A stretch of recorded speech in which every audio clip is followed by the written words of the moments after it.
शुरू अल्लाह के नाम से जो नहायत मेहरबान रहम करने वाला। अस्सलाम वालेकुम नाज़रीन, आप देख रहे हैं मेरा यूट्यूब चैनल और मेरा नाम है मोहम्मद हारून। लाहौर में, पंजाब में, पाकिस्तान में मुख्तलिफ वाकयात जो है रूनुमा होते रहते हैं, लेकिन कुछ वाकयात ऐसे होते हैं जिनको सुनने के बाद या तो आपको हंसी आती है या आपको बेबसी के ऊपर जो है वो परेशानी का भी सामना होता है कि अगला शख्स इतना बेबस था या उसकी बेवकूफ़ी की इतनी इंतहा थी कि ऐसा वाकया उसके साथ रूनुमा हो गया।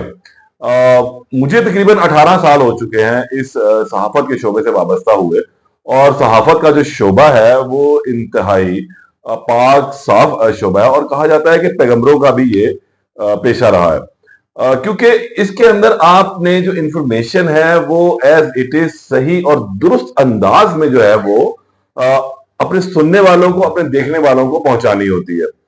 और अगर हम सही इंफॉर्मेशन जो है वो नहीं पहुंचाएंगे तो फिर उस सहाफत का मजा नहीं रहता। आज जो वाकया आप लोगों से शेयर करने जा रहा हूं बहुत ही अजीबोगरीब है। आप लोगों को सुनने के बाद भी हंसी भी आएगी और फिर थोड़ा सा शायद गुस्सा भी आएगा, और फिर उस शख्स की चालाकी के ऊपर जो है आपको हैरानगी भी होगी कि ये शख्स जो है इतना चालाक भी हो सकता है या नहीं। मैं बात कर रहा हूं फैसलाबाद के वाकये की, जहां पर एक मुकामी सहाफी जो है वो बदकारी के, जिनाकारी के अड्डों पर छापा मारने के चक्करों में अपनी बीवी जो है वो ही गंवा बैठा। जी बिल्कुल, ये वाकया कुछ रूनुमा हुआ जून के दूसरे हफ्ते में, यानी कि 9 जून को एक शख्स के साथ जो वहां का मुकामी सहाफी भी है। उसने एक एफआईआर का इंदराज करवाया थाना पीपल्स कॉलोनी में, जिसमें उसने ये कहा कि वो शोबा सहाफत से वाबस्ता है और मुख्तलिफ स्टिंग ऑपरेशन जो है वो करता है। इन स्टिंग ऑपरेशन में वो मुख्तलिफ जुए के अड्डे, बदकारी के अड्डे, इस तरह के अलावा जो दीगर अवामिल है उनको जो वो हाईलाइट करता है और अवामुन्नास के सामने असल हकायक जो है वो सामने रखता है। और इसी ऑपरेशन के दौरान जो है वो अपनी बीवी भी खो बैठा है। लेकिन ये वाकया जो है वो 9 जून को रिपोर्ट हुआ, लेकिन अगर हम जाएं इसकी डेप्थ में तो असल वाकया 12 रोज कबल जो है वो रूनुमा हुआ था। मामला कुछ यूं है कि फैसलाबाद का एक मुकामी सहाफी जो किसी बड़े टीवी चैनल से वाबस्ता नहीं है, किसी बड़े मीडिया हाउस से उसका रवाबित नहीं है, उनके लिए वो रिपोर्टिंग उस इलाके में नहीं करता, बल्कि छोटा मोटा सा एक गालबन शायद उसने अपना न्यूज चैनल बना रखा है यूट्यूब के ऊपर, और वहां पर जो है वो इस किस्म के काम करता है। गालबन अगर हम देखें तो ऐसे मामला करने वाले लोग ज्यादातर ब्लैक मेलिंग के जो है वो जमरे में आते हैं, और ऐसी हरकत करके वो अगले को जो है ब्लैकमेल करती है। क्योंकि कैमरे की आंख में जब कोई चीज महफूज हो जाती है तो सामने वाला जिससे मुतल्लिक वो महफूज की गई तो उसको अपनी इज्जत की जो फिक्र पड़ जाती है, और वो कहता है कि इसको कुछ ले दे के जो है वो इससे जान छुड़ाई जाए।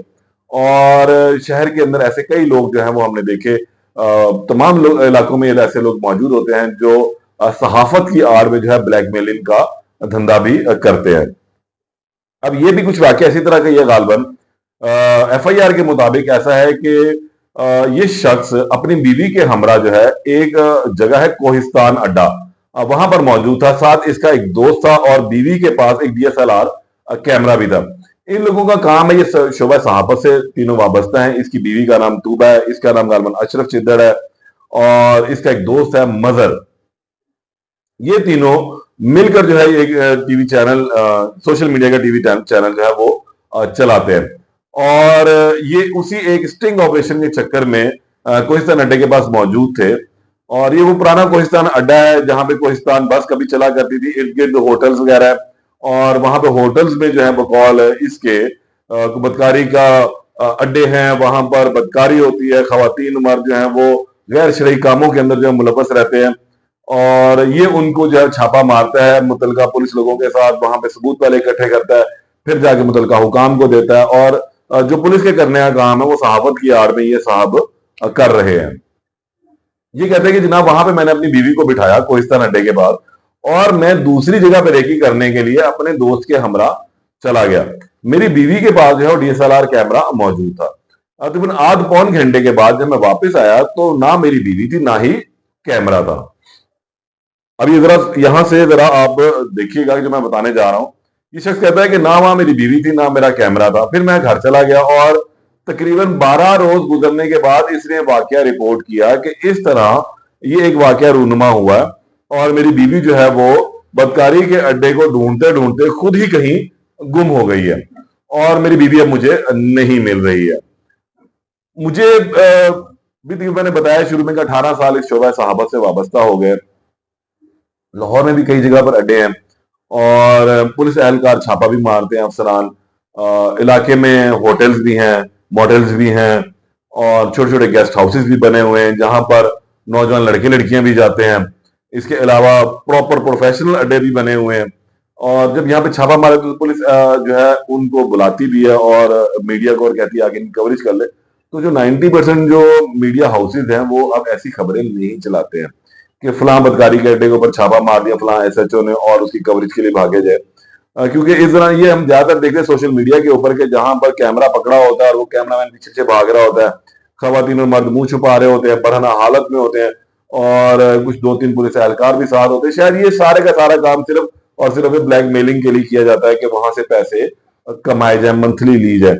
लाहौर में भी सारा कुछ चलता है, लेकिन अल्हम्दुलिल्लाह 18 साल से शोबा सहाबत से वाबस्ता और मेरे साथ जो और भी दीगर मेरे दोस्त हैं उन्होंने भी कभी ऐसा कोई काम नहीं किया और ना ही हमारे दफातर इन सब चीजों को अलाउ करते हैं। अब ये साहब ने का कहना है कि वो वहां अपनी बीवी को छोड़कर गए और जब वापस आए तो बीवी गायब थी। 12 रोज तक ये अपनी बीवी को इन्होंने ढूंढने की कोशिश की और 12 रोज तक नहीं मिले। फिर जाके इन्होंने मतलब इतला दी। हैरानगी की बात यह है कि भाई आपकी कोई डॉक्यूमेंट तो नहीं गुम हुआ था, आपकी कोई गोली टॉफी नहीं गुम हुई थी, आपका कोई पर्स नहीं गुम हुआ था, कोई मोबाइल की बैटरी नहीं गुम हुई थी, कोई टॉर्च नहीं गुम हुई थी, कोई कैमरा नहीं गुम हुआ था कि 12 रोज तक आप हाथ पे हाथ रख के बैठे रहे और इंतजार करते रहे कि जहां बदकारी के अड्डे के आसपास जहां आपने अपनी बीवी को छोड़ा था वो वापस आ जाएगी या कोई उसको छोड़ जाएगा या वो मिल जाएगी या वो अलादीन का चिराग रगड़ा जाएगा तो वो एकदम नमूदार हो जाएगी। 12 रोज के बाद इन्होंने ये एफआईआर दर्ज कराई और फिर ये एफआईआर में एक अजीबोगरीब सूरत हाल थी। लेकिन ये वो सूरत हाल है जो मैंने आपको बताई जो मुताबिक एफआईआर है। अब असल हकायक क्या है वो भी मैं अब आपको बता देता हूं। असल हकायक ये है कि इन साहब की जो बीवी हैं और ये साहब जो वहां के मुकामी सहाफी हैं, इन दोनों के दरमियान आज से 2 माह कबल भी लड़ाई झगड़ा हुआ था और उस लड़ाई झगड़े में इसकी बीवी जो है इसको छोड़कर जो है वो चली गई। असल मामला ये है और उसने किराए के मकान जो घर है किराए पर लेकर वहां रहना शुरू कर दिया था। दोनों के दरमियान जो चपकलिश चल रही थी, एक दूसरे का मुंह देखना बंद कर दिया था और जो इतलात के मुताबिक जो इसने उसको तलाक भी दे दी थी। लेकिन इसने इस तमाम मामले को जो है वो असल मामले को छुपाई रखा और एक फैब्रिकेटेड 2 नंबर स्टोरी, क्योंकि खुद साख्ता तौर पर भी ये इसी तरह की हरकतें करते हैं साहब। मैं इनसे मिला नहीं हूं लेकिन अब एफआईआर के मुताबिक और जब असल हकायक सामने आया तो फिर मैं यही कहूंगा कि ये खुद भी शायद ऐसी ब्लैकमेलिंग करते रहे हैं कि इन्होंने फिर इस तरह की एक एफआईआर झूठी जो है वो कटवाई और फिर इन्होंने जो है वहां पर ये कहा कि इनकी बीवी जो है वो फलानी जगह से गुम हो गई है और वो भी 12 दिन के बाद। लेकिन ऐसा नहीं था, असल में इसकी बीवी इसको छोड़ के जा चुकी थी और जो इसका दोस्त था साथ इसके वो भी जो है वो साथ इसके बकायदा तौर पर इस तमाम झूठी एफआईआर में शामिल था। जब ये मामला जो है वो सोशल मीडिया के ऊपर जरा उठा और लोगों ने इसका मजाक उड़ाया कि यार सहाफत करते करते स्टिंग ऑपरेशन करते करते खुद बीवी को गंवा बैठा ये शख्स, तो फिर इसको और इसके दोस्तों ने कुछ समझ में आई कि यार ये तो मामला बड़ा गलत हो गया है। हम लोग तो कुछ सिंपैथी शायद इकट्ठी करना चाह रहे थे, कुछ ब्लैकमेलिंग करना चाहेंगे, वो तो हो ना सकी बल्कि उल्टा ही अब हमारे ही गले पड़ गया ढोल और हम इसे बजा भी रहे हैं। तो इसने और इसके दोस्तों ने या दूसरे अहबाब ने मिलकर जो है फिर इसकी बीवी को जाके मिले जहां वो रह रही थी और इससे फिर कहा कि सुलह सही करो। ये मामला काफी ज्यादा ऊपर चला गया और बहुत ज्यादा इसमें शर्मिंदगी का सामना जो है वो अब उठाना पड़ रहा है। तब उन्होंने क्योंकि अब एफआईआर का इंदराज हो चुका था, उन्होंने ले जाके इसकी बीवी को मुतलका थाने में पेश किया, वहां पर उसने अपना बयान दिया और अगले रोज मजिस्ट्रेट के सामने फिर बयान दिया गया कि ऐसा कुछ वाकया नहीं है, ये मामला जो है वो रफा दफा किया जाए और खत्म किया जाए और इनका आपस में कुछ झगड़ा था, उस झगड़े में इस तरह की एफआईआर कटी और वाकया असल जो बीवी के गुम हो जाने का था जिनाकारी के अड्डे के पास से वो हकायक पर मबनी नहीं था। जिसके बाद अब ये मुकदमा जो है डिस्चार्ज हुआ और इसकी बीवी की जो गुमशुदगी थी वो पुरसरार तौर पर गुमशुदगी जो थी अब वो पुरसरार तौर पर ही बरामदगी में बदल गई और हकायक ये थे कि अब ये दोनों इकट्ठे रह रहे हैं। लेकिन हकीकत या असल बात यह है कि इस तरह के स्टंट करने से कुछ फायदा नहीं होता, बल्कि उस शोबे को जिससे मुतल्लिक जिसकी कंधे पर रख के आप बंदूक चला रहे होते हैं उसको बदनाम करते हैं, खुद भी उतना ही फिर बदनाम होते हैं। इंसाफ ने भी कुछ इस तरह की हरकत की। लेकिन असल हकायक जो आप तक पहुंचाना जरूरी है कि ये स्टिंग ऑपरेशन जो चल रही है सोशल मीडिया के ऊपर स्टोरी कि स्टिंग ऑपरेशन करते करते जिना के कारी गड्ढे के पास है, बदकारी गड्ढे के पास है, बीवी बंदा खो बैठा, ऐसा नहीं है। उन्हें कोई अपनी बीवी नहीं खोई थी, बल्कि उसने एक झूठी एफआईआर का इंदराज करवाया था। उसकी बीवी उससे लड़के जा चुकी हुई थी और फिर जब ये मामला उठा तो फिर वो वापस भी आ गई। बताना इसलिए जरूरी था ताकि असल हकायक जो आप लोगों तक पहुंच सके।